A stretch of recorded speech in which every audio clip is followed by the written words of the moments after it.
ഭാവനയെ പോലും വെല്ലുന്ന തരത്തിലുള്ള ക്രൂരതകളും വിചിത്രമായ രഹസ്യങ്ങളും നമ്മുടെ ചുറ്റും സംഭവിക്കാറുണ്ട്. എന്നാൽ 2018 ജൂലൈ 1 ഡൽഹിയിലെ ബുരാരിയിൽ സംഭവിച്ചത് ലോകം ഇന്ന് വരെ കേട്ടിട്ടില്ലാത്തൊരു കാര്യമായിരുന്നു.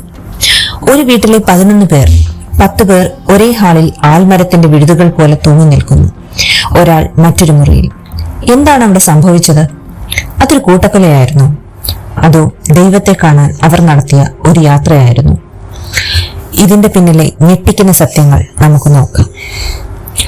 ഭോപ്പാൽ സിംഗും കുടുംബവും രാജസ്ഥാനിൽ നിന്ന് ഡൽഹിയിലേക്ക് താമസം മാറിയവരാണ്.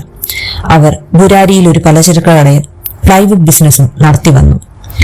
അയൽക്കാർക്ക് അവർ ഒരു മാതൃകാ കുടുംബമായിരുന്നു. ഒരിക്കൽ പോലും ആരോടും വഴക്കിടാത്തവർ, എല്ലാവരെയും സഹായിക്കുന്നവർ. മുത്തശ്ശി നാരായണി ദേവി, അവരുടെ മക്കളായ ഭുവനേഷ്, ലളിത്, മരുമക്കൾ, പേരക്കുട്ടികൾ, അങ്ങനെ 11 പേർ ആ വീട്ടിൽ സമാധാനത്തോടെ കഴിഞ്ഞു വന്നു. മരിക്കാൻ ഒരു കാരണവും അവർക്കില്ലായിരുന്നു. 2018 ജൂലൈ 1 രാവിലെയാണ് ഈ സംഭവം പുറം ലോകം അറിയുന്നത്. പതിവായി രാവിലെ 5 മണിക്ക് തുറക്കാറുള്ള അവരുടെ കട 7 മണിയായിട്ടും തുറന്നില്ല. പാൽ കൊടുക്കാൻ വന്നവരും കടയിൽ സാധനം വാങ്ങാൻ വന്നവരും സംശയത്തിലായി. അയൽവാസിയായ ഗുരുചരൺ സിംഗ് ആ വീടിന്റെ 1ാം നിലയിലേക്ക് കയറി. വാതിൽ തുറന്നു കിടക്കുകയായിരുന്നു. അകത്തേക്ക് കയറി അദ്ദേഹം കണ്ട കാഴ്ച ജീവിതത്തിൽ ഒരിക്കലും മറക്കാനാവാത്തതായിരുന്നു. വീടിന്റെ നടുമുറ്റത്തെ ഗ്രില്ലിൽ 10 പേർ വരി വരിയായി തൂങ്ങി നിൽക്കുന്നു. അദ്ദേഹം അലറിക്കരഞ്ഞുകൊണ്ട് താഴേക്ക് ഓടി. നിമിഷങ്ങൾക്കുള്ളിൽ ഡൽഹി പോലീസ് അവിടെ എത്തി. അവർ കണ്ടത് അതിലും വിചിത്രമായ കാര്യങ്ങളായിരുന്നു. തൂങ്ങി നിൽക്കുന്ന എല്ലാവരുടെയും കൈകൾ പിന്നിലേക്ക് കെട്ടിയിരുന്നു. കണ്ണുകൾ തുണി കൊണ്ട് മൂടിയിരിക്കുന്നു. വായ ടേപ്പ് വെച്ച് ഒട്ടിച്ചിരിക്കുന്നു. യാതൊരു തരത്തിലുള്ള പിടിവലിയോ ബഹളമോ അവിടെ നടന്ന ലക്ഷണങ്ങളില്ല. ഈ കൂട്ടമരണത്തിന് പിന്നിൽ ആരെങ്കിലും ഉണ്ടോ എന്നായി പോലീസിന്റെ അടുത്ത അന്വേഷണം. അവിടെയാണ് ലളിത് ചുന്താവത്ത് എന്ന പേര് ഉയർന്നു വരുന്നത്. കുടുംബത്തിലെ ഇളയ മകൻ. 2007 ലളിതിന്റെ അച്ഛൻ ഭോപ്പാൽ സിംഗ് മരിച്ചു.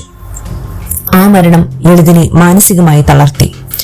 കുറച്ചു നാളുകൾക്ക് ശേഷം അച്ഛന്റെ ആത്മാവ് തന്നോട് സംസാരിക്കുന്നുണ്ടെന്ന് ലളിത് അവകാശപ്പെട്ടു. അച്ഛൻ പറയുന്ന നിർദ്ദേശങ്ങൾ ലളിത് ഡയറികളിൽ കുറിച്ചു വെക്കാൻ തുടങ്ങി. വിശ്വസിക്കാൻ പ്രയാസം തോന്നി. പക്ഷേ കഴിഞ്ഞ 11 വർഷമായി ആ കുടുംബം മുഴുവൻ ജീവിച്ചിരുന്നത് ഈ ഡയറിയിലെ നിർദ്ദേശങ്ങൾ അനുസരിച്ചായിരുന്നു. ഈ കേസിലെ ഏറ്റവും ദുരൂഹമായ ഒന്നായിരുന്നു ആ വീടിന്റെ ഭിത്തിയിൽ കണ്ട 11 പൈപ്പുകൾ. വെറുതെ വെച്ച പൈപ്പുകളായിരുന്നില്ല അത്.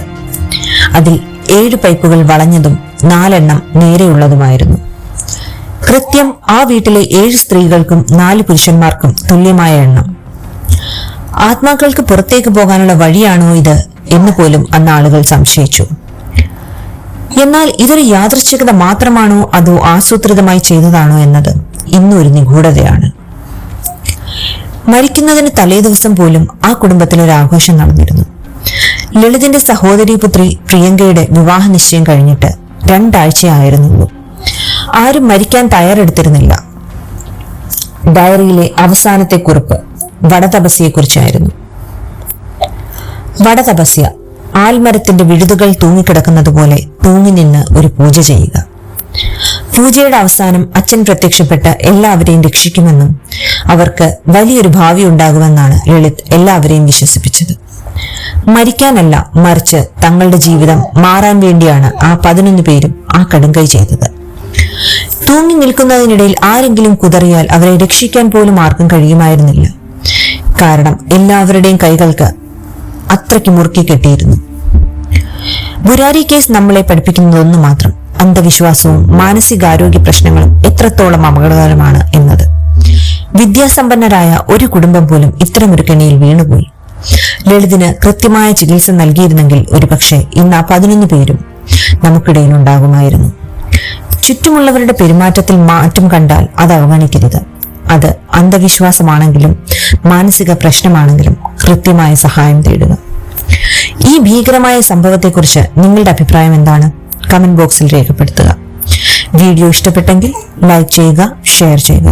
ഇതുപോലെയുള്ള നിഗൂഢതകൾ നിറഞ്ഞ വീഡിയോകൾക്കായി ഈ ചാനൽ ഇപ്പോൾ തന്നെ സബ്സ്ക്രൈബ് ചെയ്യുക.